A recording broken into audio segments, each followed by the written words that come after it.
warahmatullahi wabarakatuh. Waalaikumsalam warahmatullahi wabarakatuh. Selamat siang. Terima kasih kepada Bapak Ibu yang telah memberikan waktu luangnya. Sebelumnya saya mohon maaf. Di sini saya bukan berarti mengajari atau menggurui, tapi saya hanya sekedar menyampaikan apa yang telah kami dapatkan dalam program. Ya. Adapun hari ini waktu yang diberikan kepada kami hanya 60 menit. Jadi kalau ada yang pertanyaan sebentar, insya Allah saya bisa jawab sesuai apa yang kami dapatkan di program Google. Ya. Adapun materi kami hari ini tentang sesi berbagi di dalam modul 1.4 tentang budaya positif. Sebenarnya di modul ini, di program guru penggerak ini sudah kita lakukan. Ada tentang budaya positif, baik itu disiplin positif, baik itu tentang penanaman karakter, apalagi di pendidikan agama Islam dan PPKN intinya dan BK, itu semua sudah terangkum di dalam bagaimana cara kita menyelesaikan masalah dengan anak-anak. Adapun nanti sebentar kita bahas tentang segitiga restitusi, cara atau mengobati atau memperbaiki bagaimana menghadapi anak-anak yang apalagi sekarang sudah krisis moral. Ya. Baik, next.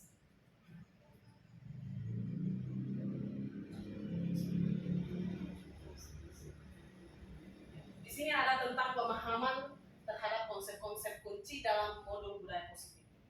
Ada 7 kalau tidak salah ini. Ya. Yang pertama tentang perubahan paradigma belajar yang sekarang ada yang disebut pada abad ke-21 dengan zaman dulu itu berbeda sekali. Kemudian materi selanjutnya tentang disiplin positif. Ketiga, motivasi perilaku manusia.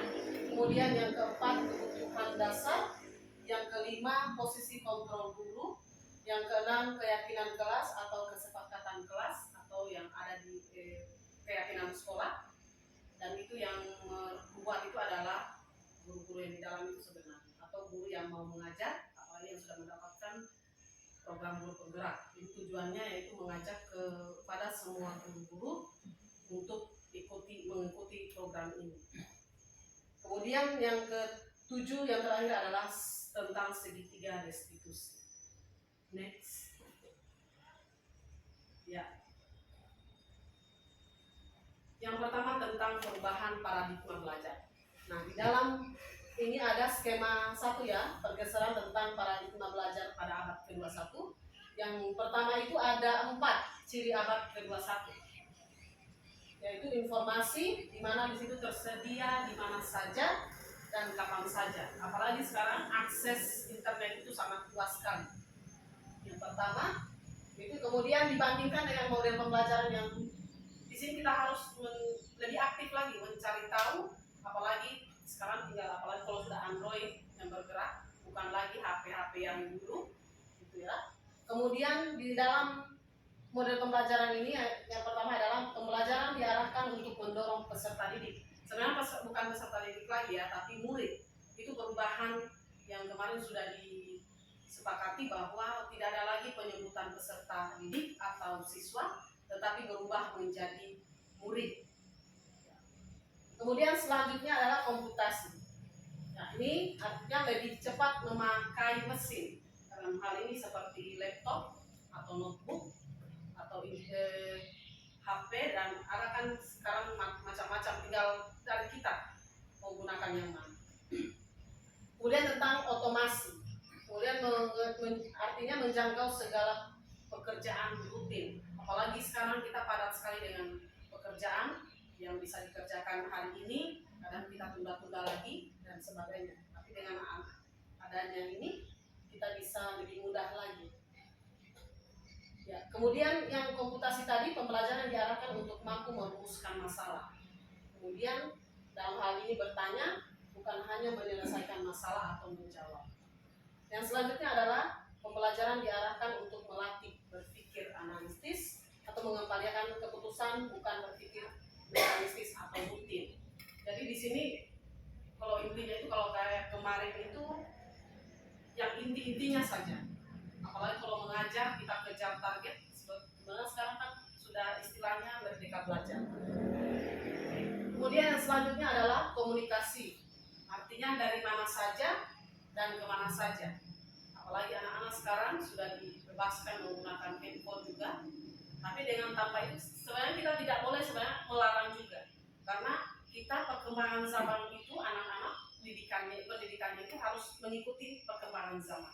Kalau kita kan tidak mungkin kita ketinggalan teknologi otomatis akan tidak bisa mengenal dunia luar. Apalagi tinggal dari kita yang mengontrol guru-guru bagaimana cara, apalagi anak-anak sekarang sudah bebas sekali ya.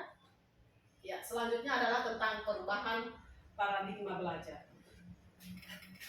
Paradigma belajar di sini dari model pembelajaran kemudian ke model pembelajaran yang ada perbedaan sedikit ya.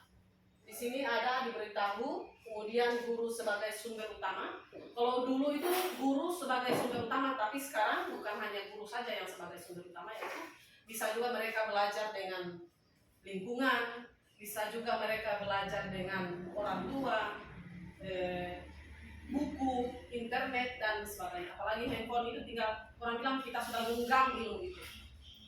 Tinggal orang bilang tinggal di malasnya kita saja membuka atau membaca-baca atau pendidikan menambah wawasan. Kemudian yang selanjutnya adalah berbasis konten.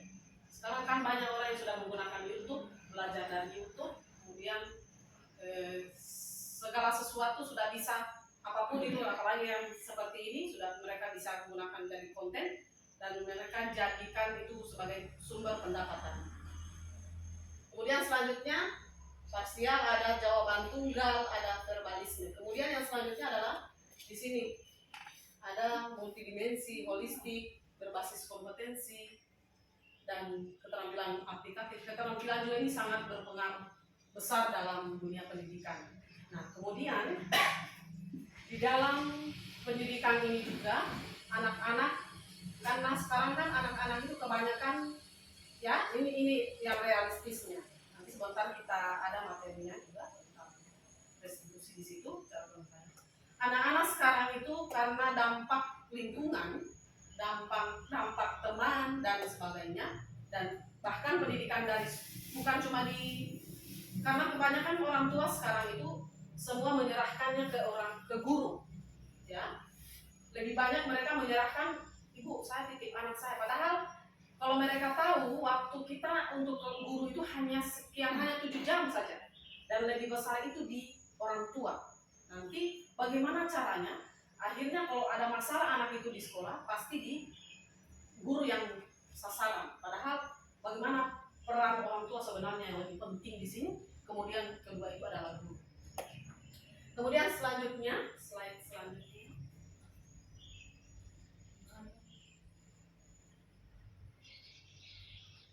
Nah, tentang disiplin positif. Di sini sebenarnya kita sudah laksanakan bahkan setiap hari.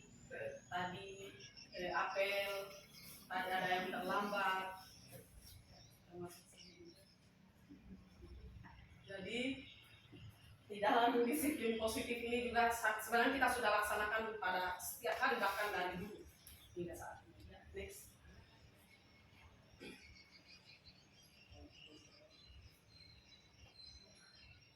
Ya, disiplin positif ini bisa dibuat di dalam keluarga atau rumah tangga. Yang bagi yang sudah berumah tangga, mungkin ibu ini belum berumah tangga.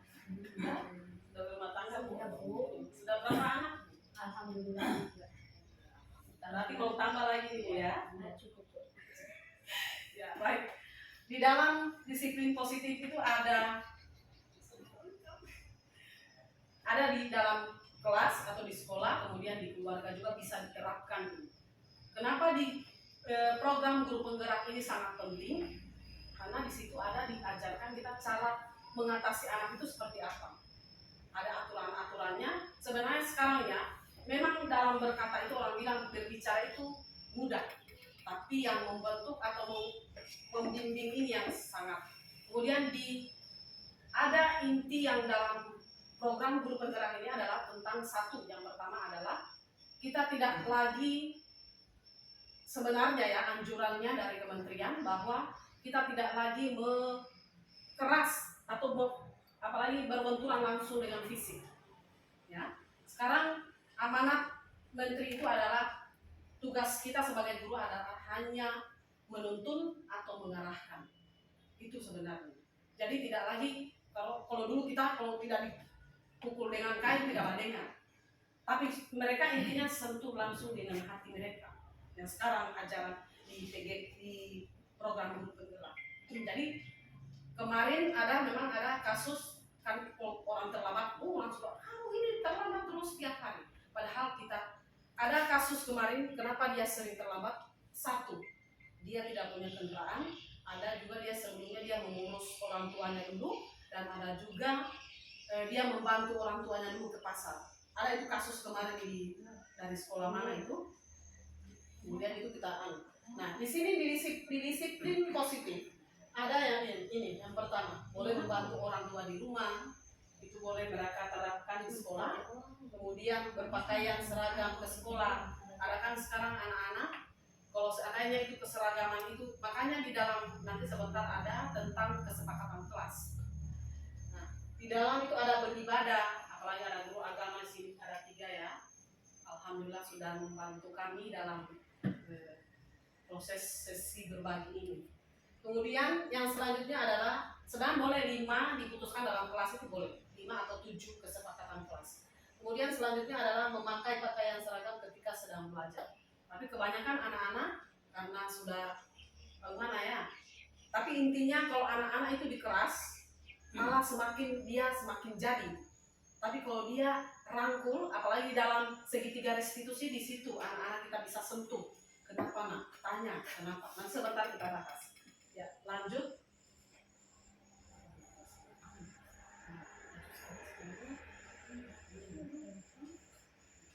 Selanjutnya tentang motivasi perilaku manusia. Ya, ada perbandingan ya versus keadaan aktual dan keadaan yang diinginkan. Kebanyakan yang fakta itu, kebanyakan yang kita inginkan tidak sesuai dengan kenyataan. Nah, kita lihat di sini. Ada yang di aktual, ada pengaktifan kebutuhan. Kemudian yang faktanya ini ya, yang kita inginkan berbeda lagi. Kemudian drive atau dorongan dari diri sendiri atau anak-anak atau orang tua atau guru itu boleh. Kemudian perilaku yang termotivasi. Di sini banyak kita kadang-kala orang bilang apa ya? Ya termasuk saya juga mengutamakan emosi. Misalnya apalagi dapat lihat anak-anak tahamburan di luar, nah, itu tinggal bagaimana kita. Kemudian di sini keinginan sebenarnya yang kita inginkan adalah sesuatu yang baik. Tapi sebentar ada tentang posisi ya. Ada nanti sebentar itu ada 5 posisi guru. Tantangan pemasaran yang mendapatkan pengaruh yang utama dan mendesain strategi yang mengaktifkan dan memuaskan kebutuhan yang dirasakan. Keinginan kita itu sebenarnya semua guru itu inginkan anak-anaknya yang baik-baik. Tapi kenyataannya di lapangan itu berbeda jauh dengan apa yang kita harapkan. Ya, next. Ya, inilah kebutuhan dasar manusia. Ada 5 menurut teori kebutuhan Maslow. Dikutip dari http lecture.com. Yang pertama itu tentang aktualisasi diri. Makanya sebelumnya itu peserta didik murid itu sebelum pada saat penerimaan murid baru itu sebenarnya harus sudah ditelusuri anak ini latar belakangnya seperti apa, apakah masih utuh orang tuanya atau sudah berpisah. Itu kebanyakan dampak dari berpisahnya orang tua itu. Ini yang bisa menjadikan anak yang jadi keras kepala dan sebagainya. Kemudian yang kedua tentang penghargaan. Di dalam kelas atau di sekolah itu kemarin sudah dibahas di dalam modul ini terkait penghargaan. Jika ada guru yang memberikan penghargaan di dalam pembelajaran, ada dua ya. Ada orang yang menggunakan nilai, ada orang menggunakan hadiah, ada yang memberikan pujian dan sebagainya. Nah, sebenarnya yang dianjurkan yang lebih baik itu adalah lebih bagus dengan kata-kata. Jangan kita menjadi, oh iya, dikasih misalkan uang. Sebenarnya itu dilarang, karena dia akan terbiasa dengan apa yang dia sudah lihat. Oh, dia berubah berarti dengan uang, dengan reward atau dengan hadiah ini. Tapi kalau dengan pujian, dia nak tingkatkan lagi ya. Dengan begitu, kamu bisa menjadi orang yang sukses ke depannya. Penghargaan sebenarnya, ya kalau dalam lomba-lomba sebenarnya sudah kemarin ada dua juga ya. Jadi teman kami juga sebagai CGP juga agak bingung. Salah satunya ada yang sempat ada debat sedikit tentang penghargaan ini atau pemberian hadiah dalam kelas. Ya, selanjutnya tentang kasih sayang. Intinya di dalam setiap murid itu pasti memiliki latar belakang keluarga yang berbeda-beda. Meskipun ya intinya mereka adalah satu itu tentang kasih sayang di rumahnya, apalagi kalau orang tuanya yang pekerja, maksudnya pegawai atau apa, pasti anak itu tidak akan terurus. Makanya mereka, kenapa di sekolah itu kebanyakan anak-anak nakal? Ternyata ada yang membuktikan survei bahwa mereka itu salah satunya kurangnya perhatian dari orang tua, kedua orang tua. Apalagi orang tua sudah pergi di sini, tidak tahu lagi anaknya seperti apa, sampai sudah diserang mah dan sebagainya. Akhirnya mereka mencari perhatian di sekolah. Makanya anak-anak itu kenapa ada yang nakal? Coba dekati, tanya kenapa nak, kenapa kamu lakukan ini? Tapi kita kalau cuma memang kalau susah juga, orang bilang mau berubah itu kalau sekaligus tidak akan bisa, tapi pelan-pelan tapi pasti. Kasih sayang itu salah satunya. Tapi kalau di dalam rumah tangga, di dalam keluarga itu kalau diciptakan suasana yang, apalagi kalau papa mama baku gara, pasti anak-anak akan sedangkan itu akan perhatiannya ke anak-anak itu bagian. Ya, seperti Ibu Heni, apalagi Ibu Heni ini seorang ibu yang memiliki 3 anak yang bertugas di sekolah sini dan suaminya ada di kantor, tapi tidak pernah melupakan kasih sayang perhatian terhadap anak-anaknya. Akhirnya anak itu juga di sekolah tidak, dampaknya itu ya. Contohnya kalau anak yang kurang perhatian pasti dia di sekolah akan orang bilang mencari perhatian. Tinggal bagaimana kita guru dan bekerja sama dengan orang tua. Kenapa? Makanya wali-wali kelas itu aktif sebenarnya menanyakan kenapa anak ini seperti ini. Kan kalau di kelas saya itu kebanyakan ya istilahnya ada juga anak yang broken home karena dampak dari kedua orang tua yang ingin mungkin mau berpisah, yang tidak hidup bahagia, dan ada orang tua yang sibuk dengan sampai ada berapa orang itu sampai ada yang bahkan izin bu saya begini, itu banyak sekali. Jadi tinggal bagaimana manajemen kita terhadap waktu, apalagi kita juga punya anak, punya suami yang harus yang membutuhkan perhatian. Kemudian selanjutnya adalah rasa aman.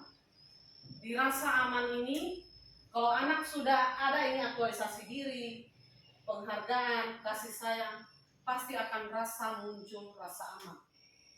Siapa yang tidak senang dengan aman, rasa aman? Apalagi sekarang sudah heboh-hebohnya dengan pencurian anak ya. Jadi dihimbau katanya hati-hati dengan sekarang. Bahkan ada yang sampai dibakar hidup-hidup. Seorang ibu ya yang dituduh sebagai pencurian anak, padahal belum ditahu pasti apakah dia pencurinya atau bukan. Bahkan sampai ditelanjangi di depan umum. Kasihan sampai dibakar sampai telanjang setengah itu. Bagian pusat ke atas itu kelihatan. Bawah ini cuma celana pendek. Kemudian dibakar. Ini yang diangkat karena ya mungkin orang juga tampak faktor ekonomi, butuh uang sekarang, apalagi setelah COVID-19 ini banyak orang yang tidak yang masih kurang dengan adanya keuangan dalam hal ini. Apalagi anak-anak yang butuh susu, butuh kebutuhan, apalagi anak-anak sekolah yang sudah butuh buku dan sebagainya, seragam sekolah dan sebagainya. Kemudian yang di dalam teori kebutuhan Maslow ini yang terakhir adalah kebutuhan fisiologi. Di sini tentang mungkin fisik ya, tentang ilmu tentang fisik kadang kalau anak-anak yang sudah, mohon maaf kalau salah ini mungkin fisiologi. Kalau fisiologi mungkin ada yang lebih tahu di sini. Mungkin lebih ke fisik kayaknya ya. Kalau tidak salah. Nanti kita ambil ya tentang keadaan anak yang kurang lengkap dengan tentang cacat. Apalagi dalam kelas saya ada satu pasien yang kakinya agak kecil, tapi dia alhamdulillah tidak menjadi rasa mindernya itu. Makanya ibu saya tanamkan terus jangan sampai menghina fisik seseorang, jangan. Itu salah satunya. Ya. Next, itulah kebutuhan dasar manusia. Selanjutnya tentang posisi kontrol guru. Di sini kita sebagai guru ada 5 posisi kita. Yang pertama itu sebagai penghukum, yang kedua itu pembuat orang atau yang merasa bersalah, kemudian yang ketiga itu posisi sebagai teman, kemudian yang keempat adalah monitor atau pemantau, dan yang terakhir itu adalah sebagai manajer. Kemarin di dalam diskusi kami itu yang lebih dominan memang sebelumnya itu adalah tentang ini sebagai penghukum. Ya, kebanyakan orang kita sekarang masih di tahap penghukum, dan ini yang ketiga yaitu tentang teman. Kemarin itu yang disurvei masih itu. Tapi setelah kami belajar tentang posisi kontrol guru, sebenarnya boleh digunakan sebenarnya ini ya. Ini kalau sudah penghukum ini sebenarnya sudah berat sekali. Apalagi kita tidak boleh lagi langsung kontak fisik dengan anak-anak. Makanya kenapa sekarang kurikulum kalau bisa jangan main pukul. Sudah tidak boleh. Apalagi dengan kata-kata menghina, itu sebenarnya tidak boleh. Tapi bagaimana cara kita, apa kita ingin menjadi teman, apalagi yang lebih bagus itu adalah sebagai manajer. Di situ kita sudah merangkum semua ini. Ini nanti ada pertanyaan, boleh next Pak? Ada di kolomnya ini ada ya posisi kontrol guru, ada di sini penjelasannya. Next. Ya ini. Di sini kalau penghukum itu ada yang menghardik sampai memaki, sampai bahkan anak itu akan merekam itu apa yang sudah, misalkan kau anak ini itu tidak boleh. Makanya kita guru posisi menghukum itu sudah kami di CGP sudah mulai dihilangkan. Kalau bisa tidak usah, tidak ada itu. Karena akan memojokkan anak itu, akan menjadikan anak itu yang tadinya rajin atau yang malas-malasan tambah malas dia. Ya. Kemudian menunjuk-nunjuk, apalagi kalau ini sampai seperti itu mulai disuruh hilangkan. Kalau bisa diganti dengan kata-kata yang baik. Kami saja sudah kalau dibilang kalau ini seperti jangan. Anak itu bisa kita terapkan di kehidupan keluarga juga. Bagaimana? Sampai kemudian yang apa lagi yang sampai memaki, ya, sampai memaki ini hati-hati sekali. Kalau kita seorang guru kan kita itu sebagai orang yang terdidik, orang bilang. Dari semua profesi, bukan berarti saya menyudutkan profesi lainnya. Guru itulah orang yang mulia, panggilannya dari hati. Kalau memang ibu tidak bisa lagi, misalkan mau keluar dengan orang bilang dengan singa, daripada kita menyentuh fisik anak dan akibatnya kamu, mendingan kita keluar. Daripada ibu lanjutkan, daripada terjadi sesuatu, mendingan kita mundur. Makanya di program guru penggerak ini bagus sekali. Saya termotivasi masuk ini bukan karena apa, tapi yaitu tentang pengetahuannya, ilmunya yang sangat besar manfaatnya. Kemudian yang di dalam penghukum itu ada yang menyindir.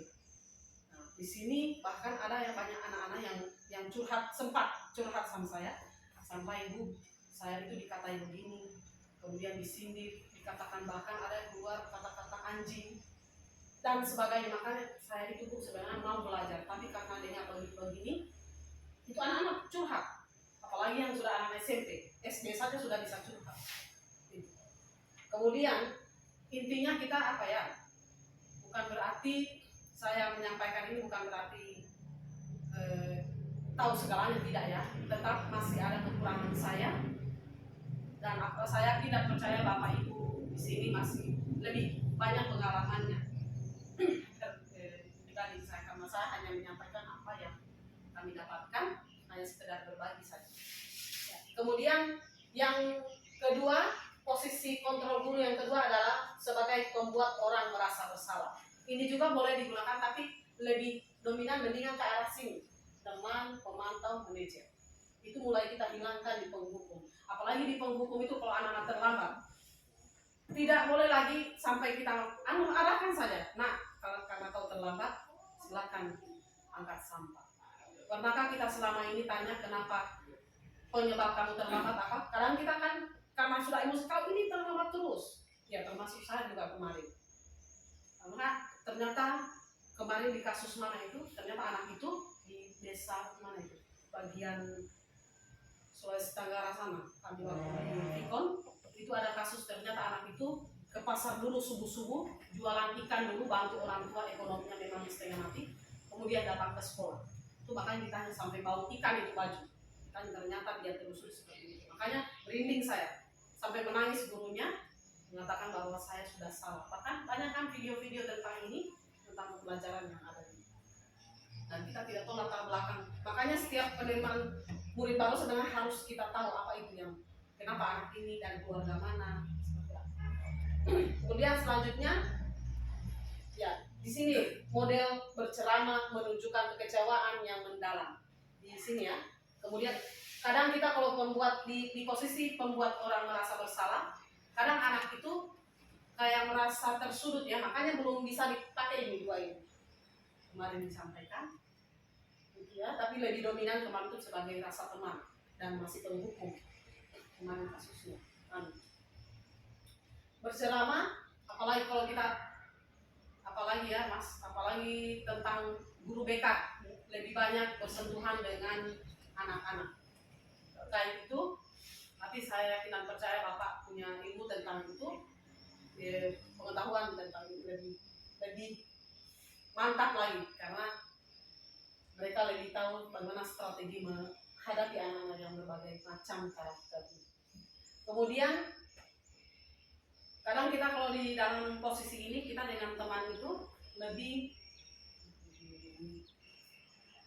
berceramah. Kalau sekarang kan di dalam kelas juga ya, di dalam kelas itu kita sebenarnya sistem pendidikan yang kurikulum merdeka sekarang, bukan kita lagi yang ceramah terus, tapi kita seperti ada ya, Ibu Nis, bagus sekali itu model pembelajarannya. Dia hanya berikan kepada anak-anak tugas, dan yang kerja itu adalah anak-anak. Sebenarnya memang seperti itu, anak-anak yang aktif, murid-murid yang aktif, kemudian guru itu hanya sekedar mengarahkan, membimbing mereka. Kalau ada yang kurang, tinggal itu yang dilengkapi. Jadi itu yang lebih bagus. Terima kasih Bu Nis itu. Kemudian yang selanjutnya tentang posisi kontrol guru sebagai teman. Di sini sangat penting. Pak Ahdan, ya di sini saya lihat Pak Ahdan bagus juga ya dengan anak-anak. Jadi kita mengajar itu bukan nanti dengan suara yang memaki-maki, menghardik, menyindir anak, bukan. Ternyata itu survei sudah ya. Ini saya bukan mengarang, tapi itu memang sudah disurvei. Ternyata dengan cara kita keras, anak-anak itu kan malah, oh siapa ini sampai, maka mereka berani mengeluarkan kata-kata kasar juga, bahkan melawan. Kalau dulu itu sampai ada ya teman saya dibawakan parang, orang tua yang bawa parang ke sekolah. Jadi tidak tahu mau kemana, karena sudah, makanya ini penghukum ini sudah mulai kalau bisa dihilangkan secara perlahan-lahan. Kemudian membuatkan alasan-alasan untuk murid-muridnya. Kalau kita sudah jadi sebagai teman, otomatis anak itu yang tidak terbuka bisa saja jadi terbuka. Kemarin waktu saya masih di SMP model, itu anak, dia bapaknya itu seorang anggota dewan. Saya sempat, makanya kan guru-guru lain memang kita ternyata sudah keliru ya selama ini, termasuk saya juga. Di dalam menghadapi masalah anak, sebenarnya kekerasan tidak akan menyelesaikan segala masalah. Tapi kalau kita lakukan duduk secara pendekatan secara pribadi, kemudian ditanya sampai kenapa dia seperti itu nanti ada di tiga institusi ada semua itu. Bagaimana kalau kita sudah kasar, pasti anak yang tadi mau terbuka jadi tertutup kembali. Tapi kalau kita dengan lembut, sentuh dengan hatinya, otomatis. Atau diajak makan bakso. Tidak ada seperti itu strategi guru bagaimana anak ini bisa berubah. Nah sekarang memang saya belum lakukan itu. Insya Allah. Bu Hilda mungkin sudah pernah. Tapi saya kalau memberikan reward, memang kemarin saya pernah dengan uang, tapi ternyata itu salah. Disampaikan bahwa itu akan memanjakan mereka dan mereka mau belajar hanya karena uang, hanya karena kalau nilai atau pujian itu boleh. Kemudian selanjutnya adalah tentang pemantau. Di dalam posisi kontrol guru sebagai pemantau, ini sudah agak di atasnya temannya, berarti kita dari mereka anak-anak datang itu sampai mereka pulang memantau anak ini seperti apa. Apalagi kalau ibunis ya, di kelasnya ibunis itu banyak yang anak-anak disabilitas ya, itu berarti harus kerja ekstra lagi. Tapi saya acungkan jempol ibunis menghadapi berbagai macam karakter itu, masya Allah, memang harus memiliki banyak strategi. Ada situ menghitung dan mengukur, maksudnya mengukur anak-anak sampai di mana ya, menghitung dan mengukur sampai di mana anak-anak ini bisa kita sebagai guru, sebagai sebagai pamula dengan mereka itu bagaimana. Kalau perlu itu ada orang bilang catatan-catatan sebenarnya, supaya sebagai mengontrol mereka dalam kelas. Apalagi hubungan kita dengan orang tua juga sebenarnya penting sekali. Apalagi anak-anak di sana mereka bicara lain, dan yang mereka lakukan lain. Oh mama saya masuk kan, karena sekarang orang tua ya tidak lagi kayak kita dulu. Kalau kita salah langsung kita yang dihantar orang tua, tapi sekarang salah ya. Tapi Ibu Heni saya rasa tidak seperti itu ya. Terima kasih, mantap. Ibu Nis selaku orang tua di sini. Ibu Hilda, Ibu Hilda belum ada anak di sini. Masih SD, masih berapa tahun Bu? Semua ada anak cewek ini, setiap kali. Ya, selanjutnya adalah tentang manajer. Kalau kita sudah di posisi kontrol guru sebagai manajer, di sini alhamdulillah kita tidak lagi keluar dengan otot-otot. Sebenarnya ya, kemarin kami di pendidikan memang agak bertolak belakang sebenarnya, jujur ini, ya. Tapi setelah mempelajari materi-materi yang telah diberikan oleh para fasilitator kemarin, mulai membuka keran itu. Karena kenapa saya kemarin anak-anak ini, karena kita sudah lakukan, tapi mereka ulang lagi. Tapi makanya kemarin disampaikan merubah itu bukan seperti membalikan telapak tangan. Jadi dibilang perlahan-lahan. Apalagi sekolah yang besar, sekolah yang banyak muridnya, tinggal bagaimana dengan kerjasama dengan guru lain dan orang tua. Dengan itu yang disampaikan kemarin. Jadi perlahan-lahan. Kemudian ya itu di situ ada kita mengajukan pertanyaan-pertanyaan. Kenapa dia sampai seperti ini? Kenapa sampai, dan kan kita kan tidak tahu anak ini mungkin tinggal di mana, jauh dari jangkauan orang-orang atau jaringan atau sebagainya. Apalagi sekarang kita sudah daring ya, luring. Ya, next. Ya, sekarang tentang keyakinan sekolah. Kemarin kami diberikan materi tentang ini, tentang keyakinan sekolah. Yang sebelumnya itu harus dari kesepakatan kelas dulu. Dari kesepakatan kelas, kemudian jadilah yang namanya keyakinan sekolah atau kesepakatan sekolah. Di sini ada disiplin yang saya hanya ambil ini, kemudian religius, kemudian peduli lingkungan, dan yang terakhir adalah toleransi. Kalau disiplin ini kan sudah datang tepat waktu di sekolah, kemudian mengerjakan tugas tepat waktu. Nah, di mengerjakan tugas tepat waktu ini saya sekarang berlakukan dalam kelas itu. Jika tidak selesai tugasnya yang pertemuan hari ini, minggu depan saya bukan saya mengancam, tapi sebagai supaya mereka mau melaksanakan mengerjakan tugas itu. Dengan cara apa? Saya sampaikan, nah kalau kau tidak selesai tugasmu hari ini, minggu depan kau jangan masuk mata pelajaran ini. Jadi caranya kau harus selesaikan itu. Makanya mereka kejar materi tugas tadi, biar di dalam kelas, biar sementara diskusi mereka juga sambil kerja. Jadi mereka tidak dibiarkan untuk mengulur waktu dan akhirnya dampaknya ke mereka juga. Itu yang trik yang saya lakukan. Kemudian mengikuti kegiatan upacara. Jika tidak halangan ya. Kemudian memakai seragam sesuai jadwal, menggunakan kata-kata sopan. Ini kata-kata sopan ini terkadang kita ya sebagai manusia tetap tidak pernah luput dari salah dan hilang. Kemudian kadang-kala kita itu biasa kalau sudah apalagi sudah naik tangguh dan sebagainya, sudah marah, ibu tetap ibu kita orangnya tidak marah, ibu ada, ibu Nis, ada ibu ahli surga semua yang bapak, pak siapa, Pak Sawa, Ibu Heni, Pak Herwan, ya. Saya rasa kalau kita dengan kelembutan dengan anak-anak otomatis mereka akan orang bilang welcome dengan kita. Ya, kemudian mengucapkan di religius, mengucapkan salam ketika masuk dan keluar kelas, ya, membaca juz amma di awal pembelajaran ini kita belum ya, tapi sudah mungkin di mata pelajaran apa itu. Ya, kemudian berdoa ya, itu ada pentingnya sebelum dan sesudah. Kemudian melakukan tiket, ya ini sudah ada. Kemudian mengikuti kegiatan kebersihan sekolah, ya kemarin kita Adipura ini juga akan menghadapi Adipura lagi ya. Kemudian selanjutnya ya Adiwiyata. Kemudian membuang sampah pada tempatnya. Ya ini kadangkala anak-anak sudah ada tong sampah di depan kelas, tapi ada juga yang mereka cuma buang begitu. Iya, padahal sudah ada tong sampah di depan kelasnya itu. Sudah tak tulis ini sampah kertas, sampah plastik, tapi ternyata cuma campur. Ya itu memang kita susah sekali setengah mati kalau memang anak-anak kan namanya posisi SMP itu mereka masih orang bilang masa pubertasnya masih gitu setengah mati usia SMP. SD agak mendingan masih bisa Kemudian selanjutnya tentang menjaga kelas tetap bersih dan nyaman. Ini yang ya jelas pasti sudah dilaksanakan.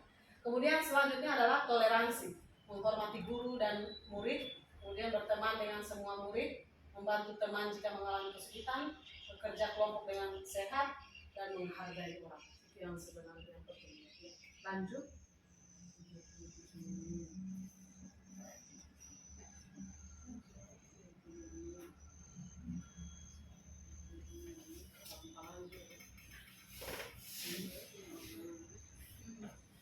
Kesepakatan kelas. Dari kesepakatan keyakinan sekolah tadi, kemudian sebenarnya dari sini dulu ya, di dalam kelas itu kita akan buat yang membuat kesepakatan kelas bukan kita, tapi anak-anak yang merumuskan itu, yang menawarkan, Bu ini tentang disiplin, ini tentang menjaga kebersihan, ketertiban. Kemudian kalau di dalam kelas proses pembelajaran KBM itu kalau perlu di awalnya itu supaya merangsang mereka supaya konsentrasi itu kalau bisa ada ice breaking. Tadi saya lupa sudah, mungkin suruh gambar apa situasi hati Bapak Ibu hari ini, saya tidak sempat lagi. Sebenarnya tadi saya mau anukan ice breaking, mau gambar senyum kah atau marah-marah atau menangis, itu sebenarnya saya lupa tadi. Ya, tidak apa-apa. Kemudian yang selanjutnya adalah kami senantiasa menghormati guru dan mengasihi sesama. Di sini ya, bukan berarti namanya manusia yang masih ya kita manusia pasti tidak ada yang luput dari kesalahan dan kehilapan Pak dan ya oleh itu agama ini, Masya Allah. Tapi jika kita juga sudah diinjak-injak juga bagaimana itu Pak? Langsung balas. Ya itu saling mengasihi sesama.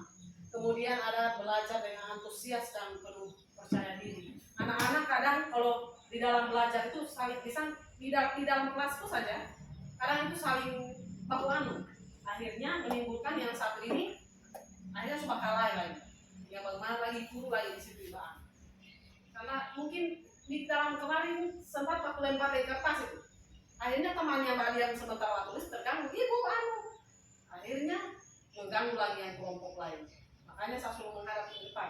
Tapi kalau kita juga juga, tapi juga ada sisi positifnya juga. Ketika kita marah tapi bisa diredam itulah sebenarnya kekuatan yang sebenarnya. Tapi kalau kita orang bilang kalau dipendam terus naik darah lagi. Tapi langsung istighfar, langsung hilang ya, langsung baca ayat latif, langsung lembut lagi hati. Jadi akhirnya yang tadi kita sempat mau naik singa tidak jadi lagi.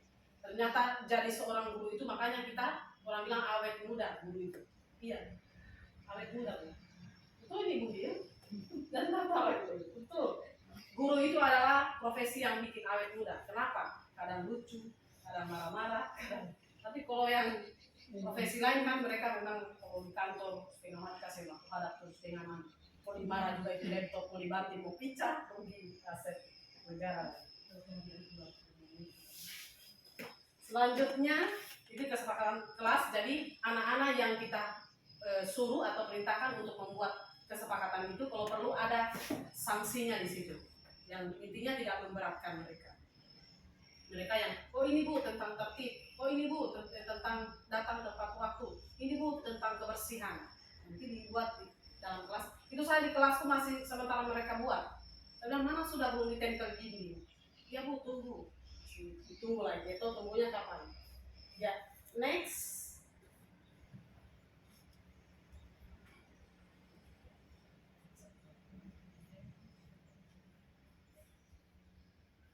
Ya, sekarang tentang pengertian restitusi. Di restitusi ini ada ya, segitiga restitusi ini merupakan salah satu cara kita dalam memperbaiki diri untuk mewujudkan disiplin diri. Kemudian restitusi juga itu proses menciptakan anak-anak atau murid atau kondisi bagi murid untuk memperbaiki kesalahan mereka. Kemarin saya sudah laksanakan di kelas saya. Kemudian sehingga saya tidak masukkan lagi videonya itu, jadi sebentar hanya sedikit saja. Kemudian sehingga mereka bisa kembali pada kelompok mereka sendiri. Kemudian yang ketiga itu restitusi juga bisa memberikan kesempatan kepada murid untuk disiplin positif, kemudian memulihkan diri dari kesalahan sehingga memiliki tujuan yang jelas. Di sini di restitusi ini ibaratnya dia sebagai pengobatan kembali. Yang tadinya mungkin anak-anak yang takut, ada kan biasa anak-anak sampai menjuluki guru, ya, ada itu sampai dijuluki guru inilah guru, pokoknya macam-macam. Karena apa? Rasa apa ya? Ada rasa sakit hatinya mereka, ada rasa kecewa, apalagi sudah langsung digentak pada saat itu juga. Tapi kita namanya manusia juga tidak lepas dengan yang namanya itu ya, karena memang itu bagian dari emosi itu kan macam-macam warna, ada marah, ada menangis, ada senyum, ada sebagainya.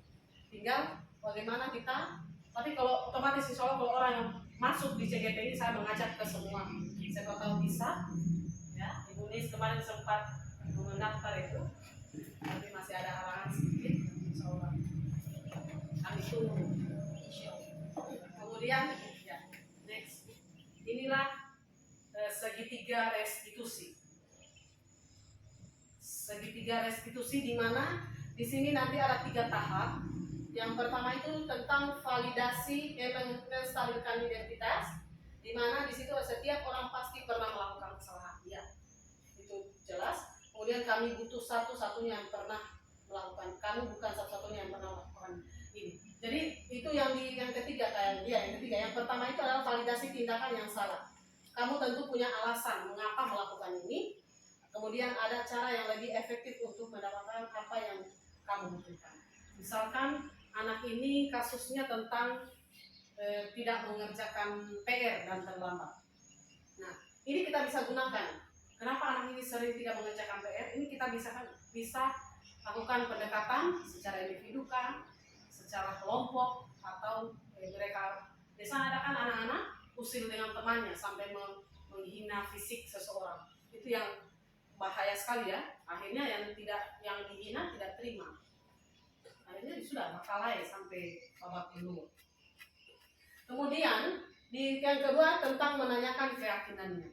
Kembali lagi ke keyakinan tadi, kita kan sudah ada keyakinan atau sudah ada aturan apa yang harus kita lakukan, apa yang kamu ingin menjadi orang seperti apa. Makanya setiap kalau ada yang menasihat itu pasti mereka diam. Yang penting dekati mereka dengan kelembutan, kalau perlu dengan selembut-lembutnya. Kalau perlu ada usapan. Nah, bukan hanya kau yang pernah melakukan ini, tapi ibu juga pernah melakukan ini. Tapi intinya jangan lagi mengulangi kesalahan yang sama. Nah, kemudian yang terakhir adalah menstabilkan identitas. Nah, setiap orang kan pernah melakukan kesalahan, baik itu tidak usah kita, sedangkan haji saja bisa melakukan kesalahan. Apalagi kita manusia biasa, tinggal bagaimana kita kembali ke diri masing-masing saja. Makanya orang sekarang, orang bilang tidak usah repot atau sibuk dengan mengurusi hidup orang lain. Makanya kalau orang sibuk dengan hidup orang lain, maka otomatis dia tidak akan bisa urus hidupnya sendiri. Makanya orang bilang biar saja, orang bilang berjalan seperti air mengalir, kemana arusnya ikuti, asal jangan terbawa-bawa dengan hal-hal yang negatif. Itu saja. Ya. Selanjutnya ada nanti ini yang pernah saya yang kita sering lakukan di dalam kehidupan keluarga. Pengalaman dan pembelajaran yang Anda dapat setelah menerapkan konsep-konsep kunci tersebut. Nah, yang di sini berarti pengalaman saya di dalam yang telah saya dapatkan di dalam konsep-konsep ini. Di dalam kelas sudah pasti Bapak Ibu juga sudah pernah lakukan, sudah sering, bahkan sering dan setiap hari dilakukan. Mengucapkan salam, kemudian ada membaca doa sebelum dan sesudah mulai pembelajaran, kemudian disiplin dalam belajar, menjaga kebersihan dan sebagainya. Nah, kalau di dalam keluarga di rumah itu membimbing anak dalam hal mungkin sholat, atau kalau anak-anak itu kalau di toreba pasti dalam lari, ya. Kalau dikasari pasti mereka lebih kasar, apalagi kalau anak kecil. Memori untuk merekam itu sangat besar. Apa yang kita lakukan, mereka juga ikut. Kalau kita bentak mereka, mereka juga akan bentak kita. Makanya kita harus, apalagi anak-anak yang sekarang umur SMP, kalau di SMP 2 ini banyak anak-anak yang orang bilang anak pejabat ya Ibu Nis. Kadang mereka, oh siapa ini? Kadang itu kan yang menjadi sampai ada kan kata-kata pernah keluar itu. Sampai sebenarnya tidak membedakan ya, sebenarnya semua sama. Hanya saja kadang anak bangga dengan bahwa orang tua saya ini. Sebenarnya itu salah. Ya. Kalau memang di kursi sama-sama duduk, semua sama. Sama rata, sama rasa, sama semua ya perlakuan. Tidak ada yang diistimewakan. Kalau ada yang diistimewakan, itu akan membuat kecemburuan sosial bagi murid-murid yang lain. Makanya dalam kelas itu paling dijaga itu mengistimewakan anak. Hati-hati. Kemudian kalau memberikan pujian itu boleh sebagai penguatan dalam materi kita. Kemudian selanjutnya, apalagi dalam rumah tangga yang sudah punya anak, ya macam-macam ujian. Ada yang bikin naik darah, ada yang darah tinggi. Kalau Indonesia kayak tinggal satu anaknya diajarkan juga tidak kalau marah tapi anak sangat kontrol terus bagus. Kemarin sempat beliau curhat begitu dengan anak karena ikatan batin seorang ibu itu paling dekat. Kalau apalagi anak laki-laki itu lebih dekat dengan seorang ibu. Kalau anak laki-laki itu lebih dekat dengan ibu, kalau anak perempuan itu lebih dekat dengan ayah. Itu yang lebih. Kemudian ya selanjutnya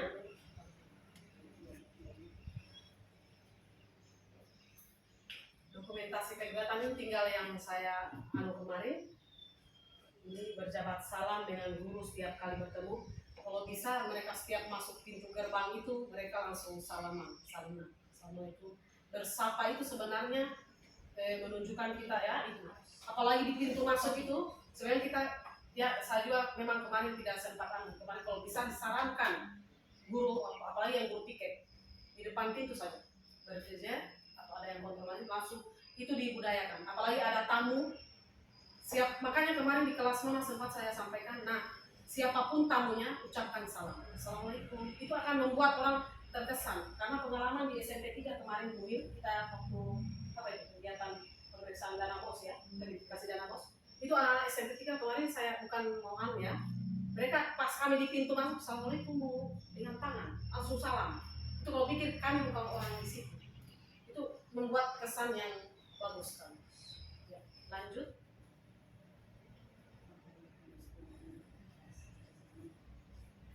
Kemudian bukti dokumentasi yang selanjutnya tentang membuang sampah. Ini saya ambil dokumentasi kemarin supaya anak-anak itu lebih, kalau kita bersih lingkungan otomatis belajar juga akan tenang. Setiap orang datang SMP 2 ini dijuluki. Dan sekolah bahkan bukan berarti, apalagi SMP 1 bandingannya dengan SMP 2 itu beda sekali luas lahannya ya. Itu terkenal sekali, di mana-mana SMP 2 terkenal. Luas lahan dan disiplinnya juga. Ya, selanjutnya ini tentang cara berpakaian kerjasama. Ya. Berpakaian yang rapi. Kadang anak-anak kemarin sudah sempat ya di Unis sering saya lihat itu anak-anak yang tidak seragam itu sudah bagus diberikan hukuman atau diberikan sanksi yang bisa membuat dia jerah supaya tidak lagi melakukan berulang-ulang, karena nanti anak-anak yang melihat oh dia ini tidak anu, masa tolong terus dihukum sementara yang pernah melakukan tidak pernah. Kadang kan kita itu seperti itu karena mungkin sudah capek juga, sudah biasa anak-anak yang dihukum itu yang duluan datang, akhirnya mereka sudah lewat belakang, itu yang tidak sempat kita proses gitu, menggunakan seragam yang lengkap, ada topi, dasi. Oh ini sering dilihat oleh orang-orang lain, itu sangat punya nilai tambah. Kemarin tentang terkait tadi ya tentang kebersihan, kami masing-masing CGP disuruh memaparkan apa kelebihan di sekolah kalian masing-masing. Saya kemarin tentang ini tong-tong sampah di depan kelas yang ada pengadaan itu ya kemarin, itu yang saya angkat supaya kelas tersebut tidak jauh lagi tempat pembuangan sampahnya, sudah dekat di depan kelas. Itu tentang pemisahan berkuasa, pemilahan sampah dan sebagainya, agar sekolah itu tetap bersih dan nyaman. Ya, selanjutnya tentang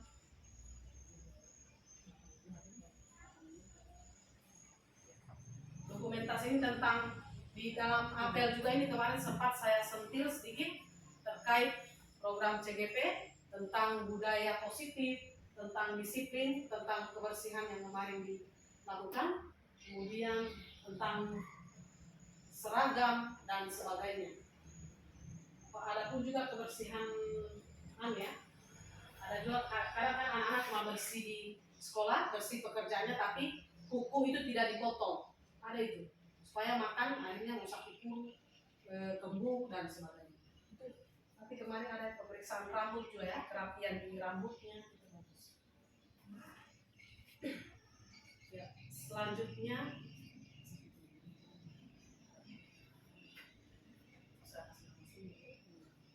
dokumentasi disiplin mengerjakan lembar jawaban. Di sini kemarin kita sudah melaksanakan ujian semester ganjil ya. Ujian semester ganjil di sini saya ambil pada saat saya mengawas ujian. Memang di sini ada yang anak yang tidak sempat mengeluarkan topinya, yang harus keluarkan, supaya tidak terlalu kelihatan, supaya tetap rapi, tetap terjaga. Makanya kalau orang seragam itu pasti indah dilihat. Kadang orang lihat ini warna coklat, ini warna merah, ini warna kuning. Akhirnya menciptakan sebuah yang tidak berkesan bagi orang. Apalagi kalau kita SMP 2 sering didatangi tamu ya, sering datangi tamu, baik itu dari provinsi.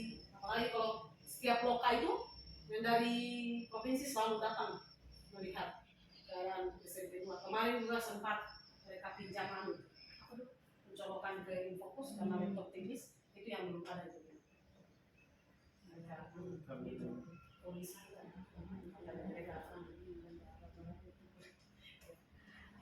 6 menit lagi. Baik, mungkin ada pertanyaan sampai di sini.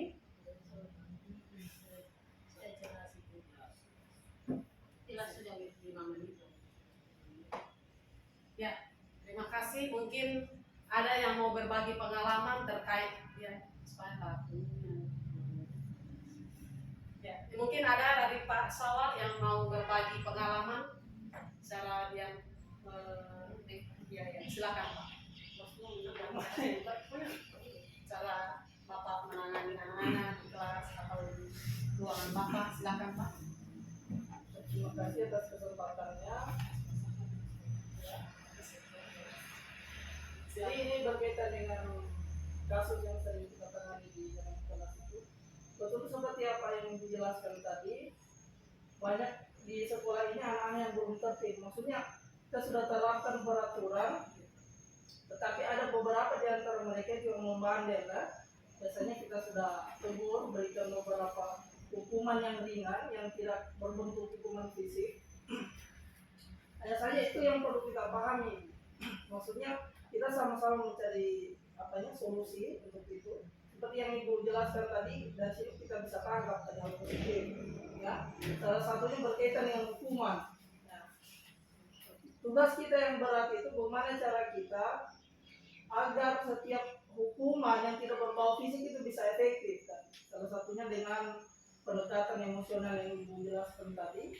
Ya, itu menurut pengalaman yang kami tangani selaku guru BK di sini banyak hal seperti itu. Dan kami berterima kasih Bu dengan penjelasan materi ini.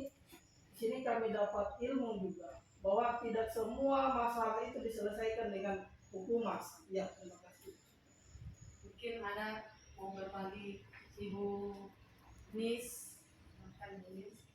Ya, makasih. Assalamualaikum warahmatullahi wabarakatuh. Tadi dari pemaparan Ibu tentang masalah religi. Kalau dilihat, karena di kelas saya itu ada beberapa siswa yang yang dibilang juga terbelakang dan memang pemikiran mereka gimana ya? Sifat-sifat mereka itu terkadang membuat guru-guru mata pelajaran yang bersangkutan naik emosi, bagaimana begitu. Tapi kalau kita berbenturan dengan masalah fisik, ini kita kembali lagi kepada kita sebagai guru. Misalnya, karena saya orangnya gimana ya, kadang-kadang keras, kadang-kadang tahu sendiri lah. Tapi kalau kita kembalikan lagi kepada masalah agama, di dalam agama kita itu sebenarnya siswa tersebut masih bisa dipukul, karena dulu mereka itu masih perlu didikan. Tetapi berbentur lagi dengan orang tua. Kadang-kadang orang tua tidak mau anaknya dikerasi dengan masalah fisik. Itu berbenturan sekali. Padahal di dalam agama kita tidak apa-apa anak-anak untuk dididik dengan kekerasan. Tapi kekerasan bagaimana dulu dilihat. Itu yang saya ambil dari pemaparan Ibu tadi. Terima kasih. Mungkin sedikit saya jawab dari mungkin ada sedikit ya. Memang orang bilang mengubah itu tidak langsung membalikan telapak tangan, tetap butuh kesabaran, keuletan di situ. Tetap menggunakan itu intinya, pendekatan individu. Coba kalau Ibu gunakan segitiga restitusi ini Bu, Masya Allah bagus sekali. Saya pernah lakukan Bu, bagus sekali. Jadi dari situ solusinya banyak sekali, akan terjawab sendiri Bu. Coba nanti ada video saya itu atau nanti Bu Rosi cari di YouTube juga, ada itu caranya anak pendekatan ini. Tanya dulu dia kenapa, apa mau sebenarnya, itu dulu tanya. Kemudian memang di kelasnya Ibu Nis memang saya akui banyak berbagai, karena yang ada yang mungkin kasihan di bawah disabilitas ini ya, tapi ada juga yang bagus di situ Bu saya lihat.